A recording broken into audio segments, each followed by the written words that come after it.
말씀 보겠습니다. 오늘 하나님 주시는 말씀은 예레미야 29장 4절로 9절의 말씀입니다. 예레미야 29장 4절로 9절 말씀입니다.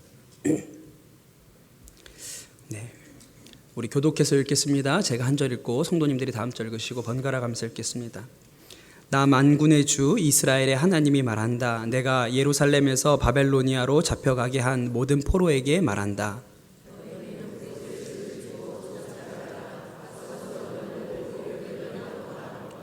너희는 장가를 들어서 아들 딸을 낳고 너희 아들들도 장가를 보내고 너희 딸들도 시집을 보내어 그들도 아들 딸을 낳도록 하여라. 너희가 그곳에서 번성하여 줄어들지 않게 하여라.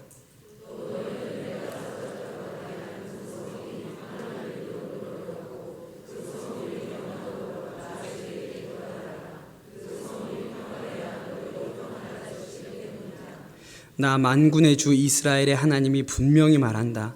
너희는 지금 너희 가운데 있는 예언자들에게 속지 말고 점장이들에게 속지 말고 꿈쟁이들의 꿈 이야기도 고지 듣지 말아라. 그들은 다 나의 이름을 팔아서 너희에게 거짓 예언을 하고 있을 뿐이다.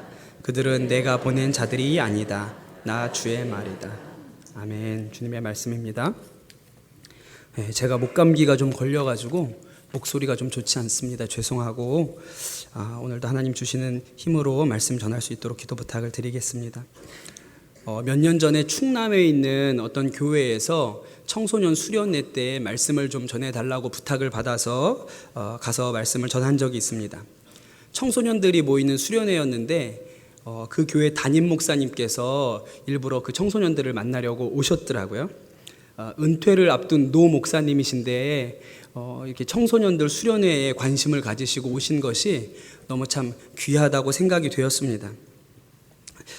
그 점심 때쯤에 저에게 담임 목사님과 식사를 하러 내려오라고 그렇게 연락을 받아서 제가 그 식사하는 장소로 내려갔더니 그래서 그 식사하는 장소 문을 딱 열었습니다. 문 안에 보니까 그 방 안에 그 교회 장로님들이 무릎을 꿇고 그 노 목사님께 혼나고 계신 거예요.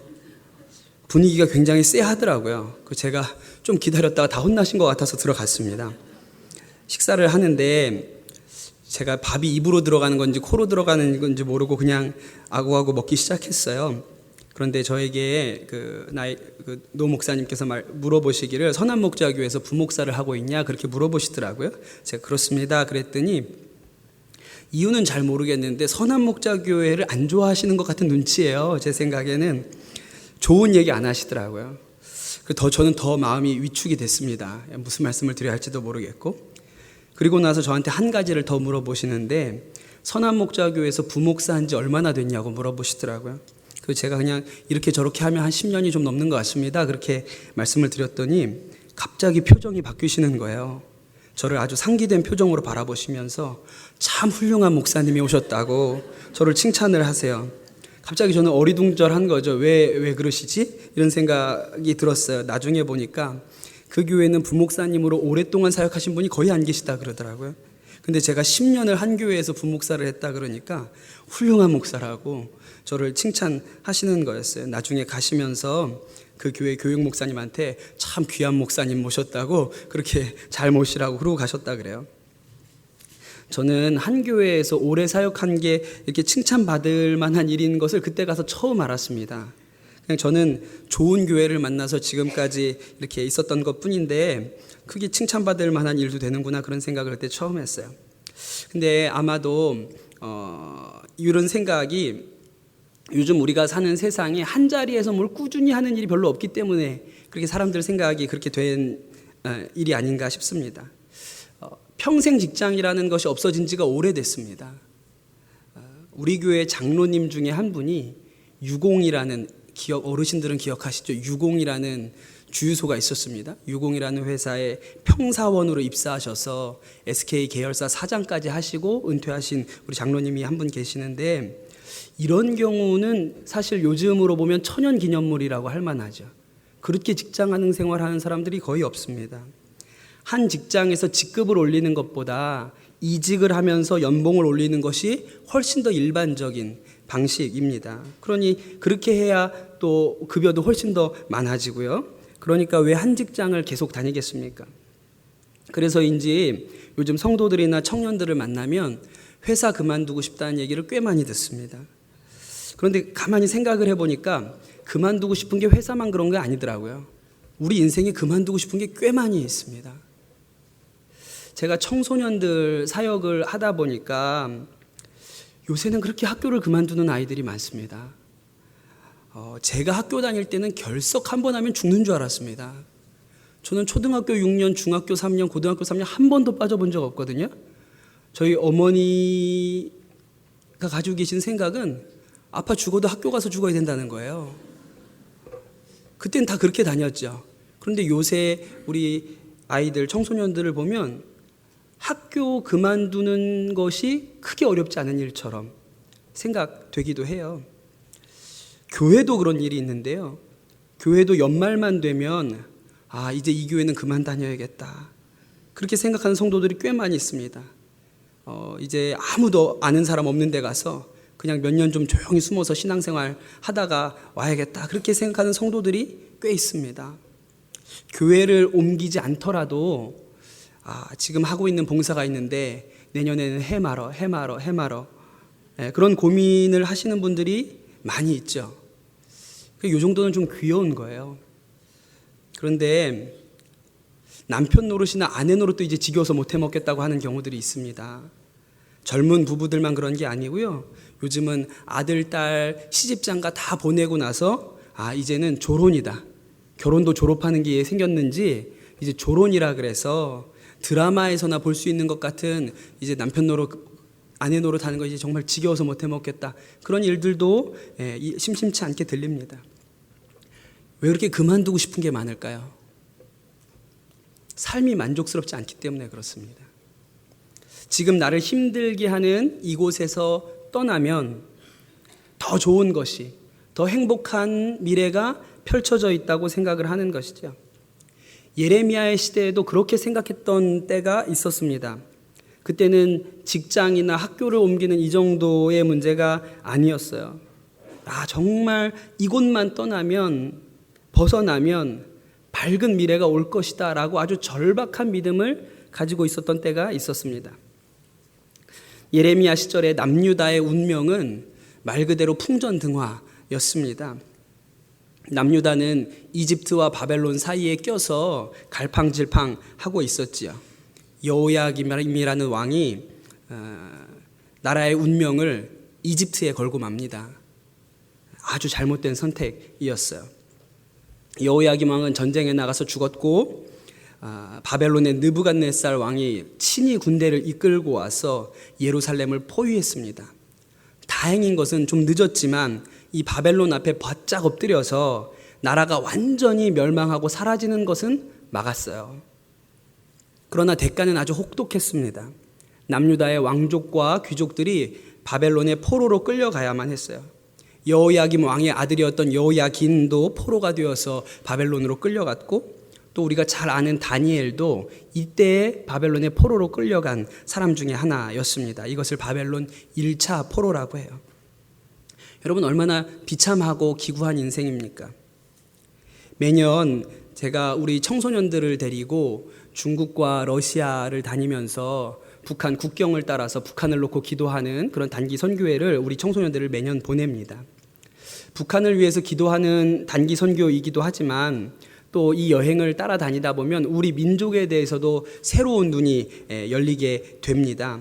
왜냐하면 중국을 여행할 때는 조선족들을 많이 만나고 또 러시아로 넘어가면 고려인들을 만나게 되기 때문에 그래요. 오늘은 고려인 얘기를 좀 할 텐데, 고려인들, 러시아 말로는 까레이스키라고 하죠. 그 구한말부터 이 조선 말기에 먹고 사는 것이 어려워서 국경을 넘어서 이제 러시아 땅으로 사람들이 넘어가기 시작을 합니다. 또 일제 강점기가 되면서 독립운동을 하던 사람들이 핍박을 피해서 러시아로 많이 넘어갔기 때문에 그 러시아의 한인 사회가 굉장히 커졌습니다.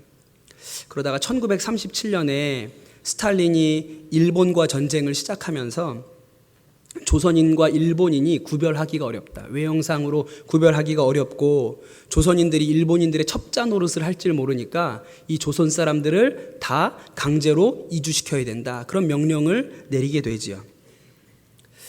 그 고려인들을 강제로 이주하겠다는 이 통보된 시점이 길게 좀 빨리 연락을 받은 사람은 7일 전에 받았고 늦게 받은 사람은 사흘 전에 받았다는 거예요. 사흘 만에 모든 세간을 정리해서 떠나야 하는 그런 상황이 되는 것이죠. 저희가 러시아에 가보는 곳 중에 라즈돌로예라는 조그만 기차역이 있습니다. 시베리아 횡단철도의 간이역쯤 되는 곳인데 그 역에서 그 조선 사람들을 다 강제로 열차에 태웠다 그래요. 그때 강제로 그 기차의 화물칸에 강제로 태워졌던 것이 9월이었다고 합니다. 그리고 어디로 가는지도 알지 못한 채 기차가 40일을 달렸다 그래요. 그리고 나서 중앙아시아의 카자흐스탄과 우즈베키스탄의 벌판에 그냥 뿌려버렸죠. 아무것도 없이 그냥 뿌려졌습니다. 곧 겨울이 왔고 수많은 사람이 죽었다 그래요. 그 비참한 삶은 사실은 지금도 상상하는 것이 쉽지 않습니다. 여러분, 바벨론의 포로로 끌려간 남유다 사람들의 형편은 조금 나았겠습니까? 예루살렘에서 바벨론의 그발강까지의 거리는 1500km 정도 된다 그래요. 하루에 30km씩 걸으면 50일을 걸어가야 하는 거리에 있습니다. 그렇게 낯선 남의 나라에서 살게 된 이 남유다의 포로들에게 여러분 어떤 희망이 있었을까요? 그들에게 어떤 꿈이 있었겠습니까? 꿈이라면 딱 한 가지밖에 없을 거예요. 뭐죠? 돌아가는 거예요. 언제 우리가 이 포로 생활을 끝내고 돌아갈 수 있을까? 그 예루살렘으로, 그 꿈에도 그리는 예루살렘으로 언제 우리가 돌아갈 수 있을까? 그런 게 그들의 소망 아니었겠습니까? 포로로 끌려간 이 백성들 중에 스마야라는 예언자가 있었습니다. 아마도 이 포로로 끌려간 백성들에게 희망과 용기를 주는 사람이었던 것 같아요. 조금만 참자, 좋은 날이 온다, 돌아갈 수 있다, 머지않아 우리가 해방돼서 예루살렘으로 가게 될 것이다, 하나님이 그렇게 해주실 거다, 그렇게 이야기했던 선지자였던 것 같아요. 이제 바벨론이 멸망할 날이 얼마 남지 않았다, 조금만 더 참자, 그렇게 예언했던 예언자들이 아마도 많았을 거라고 생각이 됩니다. 그런데 그때 예레미야는 포로로 끌려가지 않고 예루살렘에 아직 있었거든요. 이 예레미야가 포로로 끌려간 자기의 동족들에게 편지를 씁니다. 그 편지가 오늘 우리가 읽은 그 말씀이에요. 그런데 여러분, 예레미야의 메시지는 포로로 끌려간 자기의 동족들이 가지었을 그 희망, 집으로 돌아가고 싶다는 그 희망을 싸그리 잘라내는 내용이었어요. 좀 말씀을 다시 보겠습니다. 5절 말씀 같이 볼까요? 5절 말씀 읽어보겠습니다. 시작.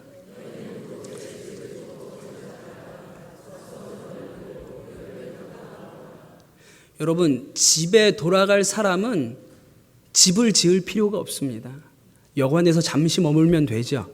아니면 텐트 같은 거 치면 됩니다. 곧 떠날 거니까요. 그런데 예레미야의 편지의 이야기는 텐트를 칠 것이 아니라는 거예요. 돌로 튼튼한 집을 지어야 합니다. 왜냐하면 돌아갈 수 없기 때문에 그래요. 그러니 그 땅에서 먹고 살 준비를 해야 한다. 과수원을 만들고 농사를 시작하라. 그렇게 그가 이야기합니다. 6절 말씀 읽어볼까요? 시작.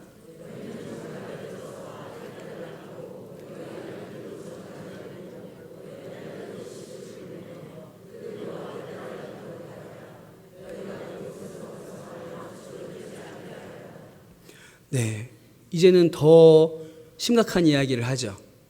그곳에서 결혼해서 아들, 딸 낳고 살라는 거예요. 신혼여행 온 게 아니고 돌아갈 것이 아니고 그곳에서 아들, 딸을 낳아서 가정을 이루고 살라고 얘기합니다. 또 하나 7절 말씀을 보면 7절 말씀은 이렇게 기록합니다. 또 너희는 내가 사로잡혀 가게 한 그 성읍이 평안을 누리도록 노력하고 그 성읍이 번영하도록 나 주에게 기도하여라. 그 성읍이 평안해야 너희도 평안할 것이기 때문이다. 바벨론의 포로로 끌려왔는데 그 바벨론을 위해서, 유배지를 위해서 기도하라는 거예요. 거기 사람처럼 살아야 된다는 것이죠. 그 바벨론이 평안해야 너희도 평안하니 그렇게 기도하라고 그가 가르쳐 주었습니다. 8절 말씀 한 번 더 읽어보겠습니다. 8절 읽을게요. 시작.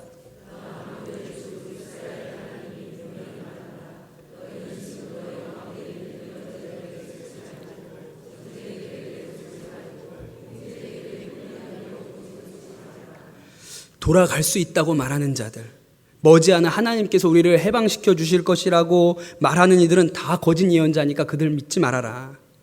예레미야가 포로로 끌려간 동족들에게 전한 메시지는 못 돌아간다는 거예요. 그러니 거기서 살 작정을 하라는 것이 그가 보내준 메시지였습니다. 그럼 여러분, 이런 메시지 누가 좋아하겠어요? 스마야, 아까 얘기했던 이 스마야 예언지가 배달되어 온 예레미야의 편지를 보고 기겁을 해서 지금 예루살렘에 있는 제사장들에게 통문을 보냅니다. 제발 예레미야의 입을 다물게 해달라는 것이죠. 이런 편지 쓰지 말라고. 동족들이 다 낙심하니까 이런 편지 보내지 못하게 해달라고 통문을 보내요. 왜 예레미야가 이렇게 자기 동족들의 희망을 꺾어버렸을까요? 왜냐하면 하나님께서 예레미야에게 너무나도 분명하게 말씀하셨기 때문에 그래요. 하나님은 예레미야에게 포로 생활이 70년 걸릴 거라고 얘기하셨거든요. 그러니 여러분, 포로로 끌려간 사람 중에 아주 어린 아이들을 제외하고는 살아서 예루살렘에 돌아올 사람이 없는 거예요. 올해 가나 내년에 가나 후년에 가나 이런 상황이 아닌 것이죠. 그 떠나온 사람들이 거진 다 죽어야, 그래야 그 자손들이나 돌아올 수 있는 거예요. 그러니 헛된 희망으로 바벨론에서의 삶을 가볍게 여기면 안 된다는 것이죠. 지금은 바벨론에서 어떻게 살아야 할지를 고민해야 할 때이지, 바벨론을 어떻게 떠날 수 있을까를 고민해야 될 때가 아니라는 것이 예레미야가 전해준 메시지였습니다. 여러분, 우리가 바벨론이나 중앙아시아로 끌려가지 않더라도 우리의 삶이 유배지에서 살아야 하는 때가 많이 있습니다. 유배지가 어딥니까? 내가 있고 싶지 않은 곳이 유배지고, 내가 가기 싫은 곳이 유배지고, 내가 피하고 싶은 곳이 유배지 아니겠습니까? 그러니 퇴사하고 싶은 직장이 유배지고, 그만두고 싶은 학교가 유배지예요. 옮기고 싶은 교회가 유배지고, 그만하고 싶은 결혼 생활이 사실은 우리에게는 유배지인 것이죠.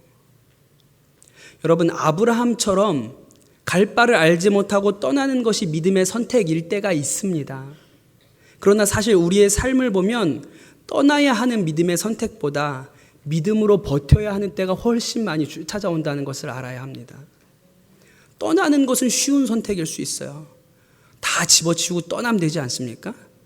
오늘 설교의 부제는 떠나고 싶을 때예요. 그러나 버티는 것은 훨씬 어려운 것입니다. 제가 잘 아는 목사님이 어느 교회 부목사로 사역하실 때 교회 안에 어려움이 참 많았습니다.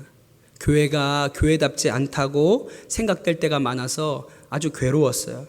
그때 스스로 믿음의 도전을 해야겠다라고 생각을 하셔서 아무것도 없지만, 도와줄 사람 없지만 믿음으로 개척을 해야겠다, 그렇게 마음을 먹으신 적이 있습니다. 그리고 개척을 하셨죠. 그 당시에는 그 선택이 믿음의 도전처럼 보였다고 그렇게 얘기를 하세요. 그런데 시간이 한참 지나서 그때를 돌이켜보니까 그때 진짜 힘든 선택은 개척하는 게 아니고 버티는 것이었다고 그렇게 이야기하시는 것을 들었습니다. 여러분, 한번 생각해 보십시오. 학교를 그만두고 싶다고 상담을 요청하는 청소년에게 그래 힘들지, 얼마나 힘드니, 고생이 많다, 참 학교 다니기 힘들겠다, 괜찮아, 고등학교 안 나와도 좋은 사람 될 수 있어, 전학도 갈 수 있고 검정고시도 있으니까 길은 얼마든지 많아, 걱정하지 말고 더 좋은 길을 찾아보자 라고 말하는 것은 쉬운 상담입니다. 그러나 아니야, 학교 다녀야 돼, 힘들어도 학교에 배울 게 있단다, 그게 무의미한 게 아니야, 지금은 떠날 때가 아니고 버텨야 될 때란다, 그렇게 이야기하는 것은 결코 환영받는 대답이 아니에요. 여러분, 우리의 삶이 유배지에 있을 때 우리는 선택을 해야 합니다. 이 상황을 비관하고 곧 떠날 거야, 여기서 난 오래 있지 않을 거야 라고 믿으면서 그냥 현재의 삶을 방치할 것인지, 아니면 유배지에서 눈물로 씨를 뿌리고 과수원을 만들어서 그곳에도 내가 살아갈 방법들을 찾고 만들지를 선택해야 하는 거예요. 윌리엄 맥레이븐이라는 미국 군인이 있습니다. 미국에서 특수전 사령관을 지내신 분이신데, 이분이 제일 큰 업적은 오사마 빈 라덴을 잡은 거예요. 이분이 전역하시고 나서 텍사스 대학교의 총장이 되셨는데, 그때 쓰신 아주 유명한 책이 있습니다. 그 책 제목이 침대부터 정리하라입니다. 이런 이야기예요. 군대에 가서 가장 먼저 배우는 것 중에 하나가 침상을 정리하는 법을 배웁니다. 여자분들을 잘 모르시겠지만 침상에 이불을 개는 방법이 정해져 있습니다. 그리고 통일된 방식으로 정확하게 정리가 되어 있어야 돼요. 그게 굉장히 중요한 일이에요. 이불도 베개도 슬리퍼도 군대 말로는 오와 열을 맞춰야 합니다. 그게 군대죠. 저도 훈련소에 있을 때 이 모포를 잘못 깨가지고 몇 번이나 지적을 당하고 이렇게 꾸중을 들었는지를 몰라요. 제가 그때 그렇게 혼나면서 드는 생각이, 야, 참 군대라는 데는 쓸데없는 데 시간 낭비하는구나. 이걸 오른쪽으로 접으면 어떻고 왼쪽으로 접으면 어때? 그냥 접혀 있으면 되는 거지. 제가 그런 생각을 했어요. 그런데 이 맥레이븐 제독이 이 책에서 하는 이야기는 그 일이 헛짓이 아니라는 거예요. 일단 아침에 일어나서 침대 정리를 다 마치고 나면 적어도 오늘 해야 될 일 중에 하나를 완료한 거라는 거예요. 그렇게 침상을 정리하듯이 하나씩 하면 된다는 것이죠. 그리고 이제 훈련을 받습니다. 이 맥레이븐 제독이 받았던 네이비실의 훈련은 미국에서도 아주 강도 높기로 유명한 훈련이죠. 혹독한 훈련으로 유명합니다. 하루에도 수십 번씩 때려치고 싶은 생각이 드는 훈련이에요. 또 그 부대 연병장 앞에 종이 하나 매달려 있는데 앞에 나가서 종만 치면 훈련이 끝납니다. 그리고 그냥 집으로 가면 돼요. 퇴소하면 됩니다. 굳이 받아야 되는 것도 아니에요. 그러니 하루하루 그만둘까 버틸 수 있을까 이 고민의 연속인 것이죠. 야, 오늘 버틸 수 있을까? 내일도 버틸 수 있을까? 그냥 종치고 집에 갈까? 이런 생각이 머릿속에 가득할 때 집에 방 안에 들어오게 되는 거예요. 그리고 문을 딱 열었는데 그 방이 정리되어 있지 않다면 그냥 다 때려치고 가자. 더 못하겠다. 이런 마음이 든다는 것이죠.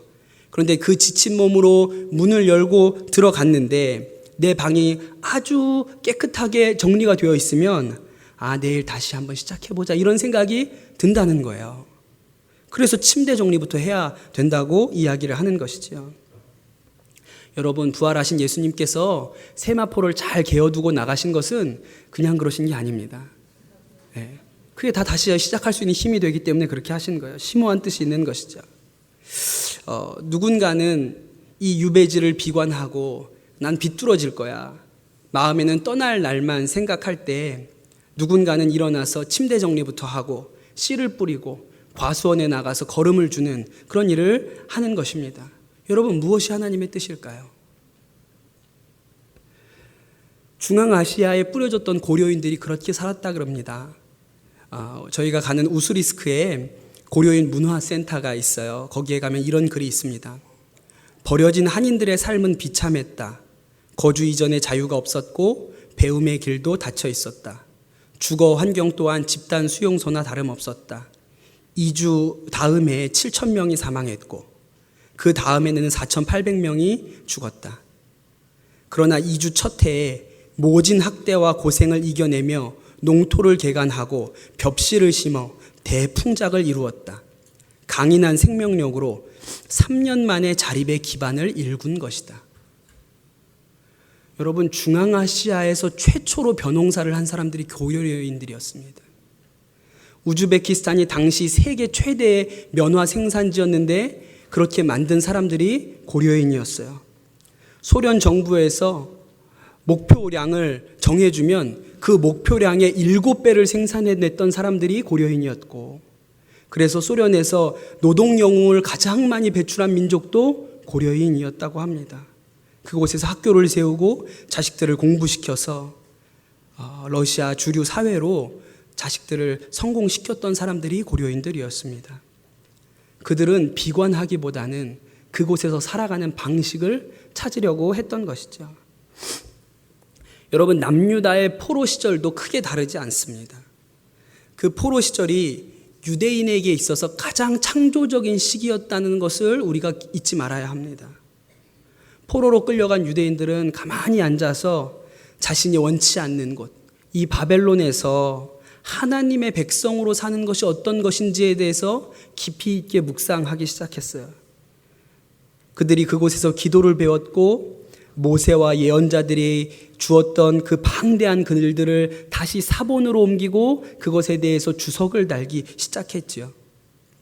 그 전까지 바벨론의 포로로 끌려오기 전까지 유대인들의 신앙의 중심은 예루살렘에 있던 성전이었습니다. 성전에 가서 제사를 지내는 것이 그들이 하나님의 백성으로서 그들의 정체성을 드러내는 거의 유일한 일이었어요. 그런데 여러분, 예루살렘 성전은 다 불타서 없어졌습니다. 이제 예배드릴 제사 지낼 성전이 없는 거예요. 바벨론의 포로로 끌려온 신세가 되었죠.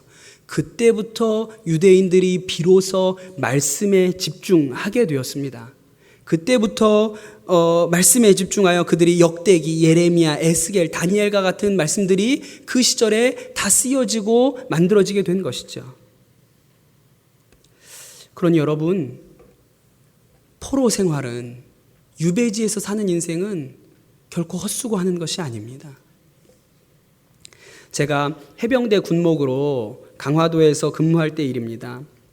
해병들이 밤새도록 해안선을 지키는 경계 근무를 서고 하기 때문에 예배 드리는 것이 쉬운 형편이 아닙니다. 밤새 근무 서고 오전 내내 자다가 오후에 이제 잠깐 틈을 내서 예배를 드리러 나옵니다.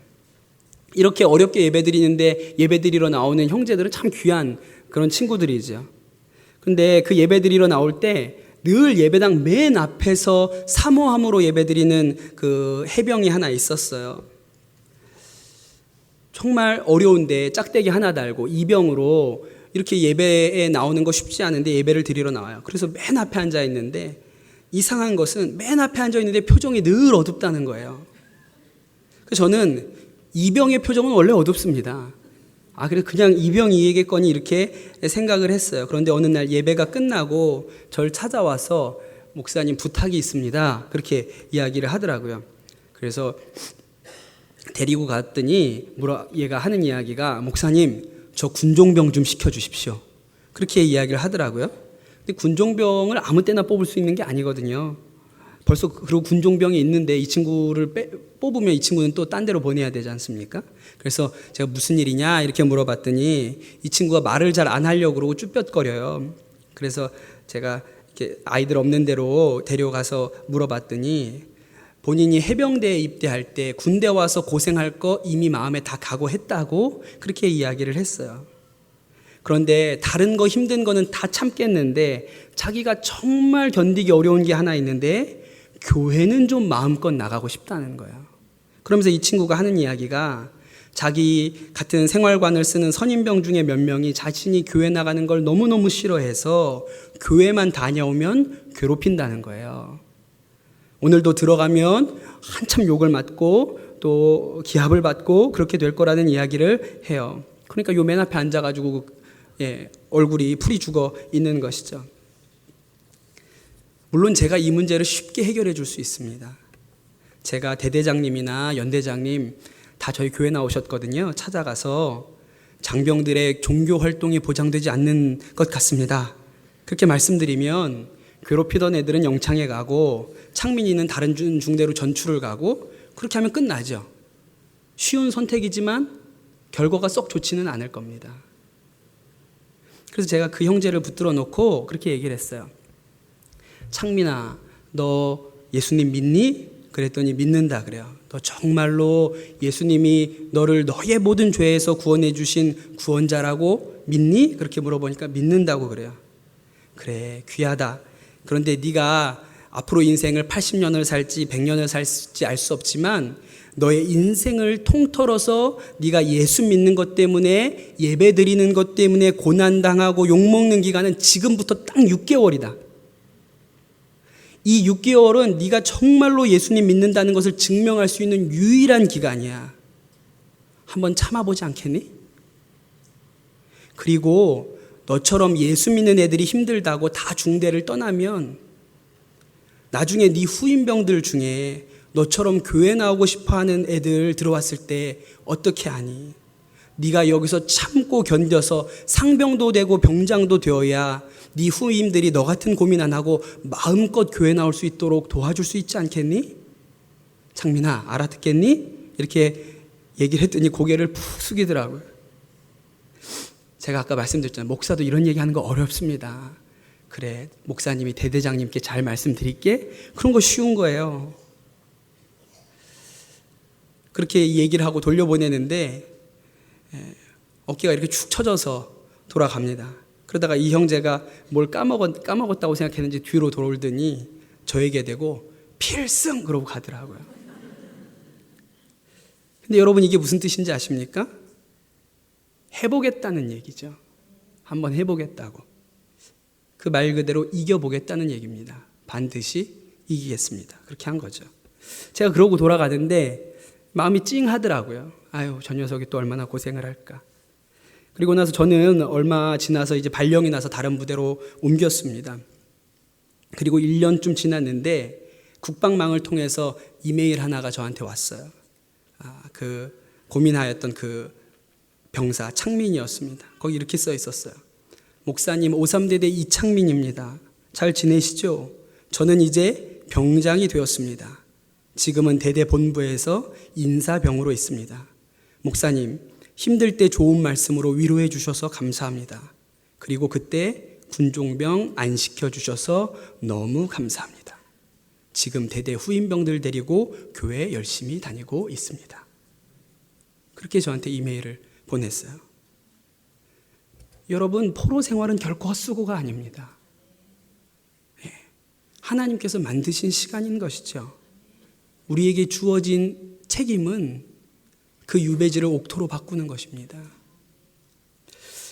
오늘 제가 설교를 준비하면서 오늘 설교는 좀 조심스러운 면이 있어요. 은혜를 엉뚱하게 받을 가능성이 있다는 생각이 좀 들었습니다. 정말 떠나야 하는 분인데 은혜를 받아서 주저앉으면 어떡하지? 이런 걱정을 제가 좀 했습니다. 남들은 다 떠났으면 하고 기다리고 있는데 설교에 은혜 받아서 남기로 했다고 그러면 제가 그 원망을 다 어떻게 감당을 하겠습니까? 그러나 반대로 은혜를 충분히 받지 못한 분은 설교를 여기까지 들으면 질문이 하나 좀 생길 것입니다. 그럼 다 우리는 여기서 뼈를 묻어야 합니까? 못 떠나는 겁니까? 평생 한 직장, 한 교회, 전학도 못 가고 우리는 그렇게 살아야 되는 겁니까? 그런 물음이 아마 생기실 수 있다고 생각이 듭니다. 제가 언제 떠날지를 알려드리겠습니다. 우리 교회 한 목사님이 하신 간증이에요. 제가 누군지는 밝히지 않겠습니다. 왜냐하면 이분이 떠나고 싶으셨기 때문에 조용히 읽어만 드리겠습니다. 작년 하반기가 시작되면서 쉽지 않은 마음이 찾아와 마음을 괴롭게 했던 시간이 있었습니다. 마음에 부담이 없고 좀 편안한 생활을 할 수 있는 편안할 수 있는 곳으로 가면 좋겠다. 나는 이곳에 언제까지 있게 될까? 그 뒤에 나의 길은 어떤 길일까? 사람들 앞에서는 멀쩡하게 보였지만 속으로는 이런 푸념들이 마음을 상하게 하였습니다. 그런데 어느 날 아침이었습니다. 아침에 목사님들과 함께 기도 모임을 가질 때였습니다. 고개를 푹 숙이고 마음이 잘 담기지 못한 기도를 하고 있을 때 주님이 말씀하시는 것 같은 너무나도 분명한 세 가지 음성이 들려왔습니다. 너에게 적합하고 알맞은 사역지, 마음이 편안한 사역지를 찾고 있느냐? 내가 가야 할 곳은 복음이 없어서 영혼이 메마르고 하나님의 임재를 경험할 수 없는 곳이다. 설령 안정된 미래에 대한 아무런 보장이 없고 그 누구에게 인정과 수고에 대한 대가를 기대할 수 없는 곳, 그곳이 네가 가야 할 진짜 사역지다. 떠나야 할 때를 알고 싶으냐? 지금 하고 있는 일에 가장 큰 기쁨과 감격이 일어날 때가 떠날 때이다. 지금 있는 자리가 도무지 감당이 안 되어 어디론가 새로운 곳으로 멀리 떠나고 싶으냐? 지금 마음의 불편한 이가 가장 사랑스러워질 때가 떠날 때이다. 여러분, 하나님의 때는 힘들어서 떠나는 법이 없습니다. 유배지가 옥토가 되었기 때문에 떠나는 거예요. 더 할 일이 없으니까요. 더 이상 할 일이 없을 때 떠나게 되는 것입니다. 그래서 여러분, 오늘 우리의 삶이 내가 떠나고 싶은 곳, 내가 피하고 싶은 곳, 유배지라고 생각되는 곳이 있다면 지금 우리가 해야 할 일은 그곳에 씨를 뿌리는 일이고 과수원을 만드는 일이고 열매를 거두는 일입니다. 그래서 그 땅이 옥토가 되면 더 이상 유배지가 아니고 하나님이 주신 옥토가 되면 그때는 하나님께서 알아서 떠나게 하실 것입니다. 오늘 주신 이 말씀을 붙들고 우리가 함께 찬양하고 기도하면 좋겠습니다.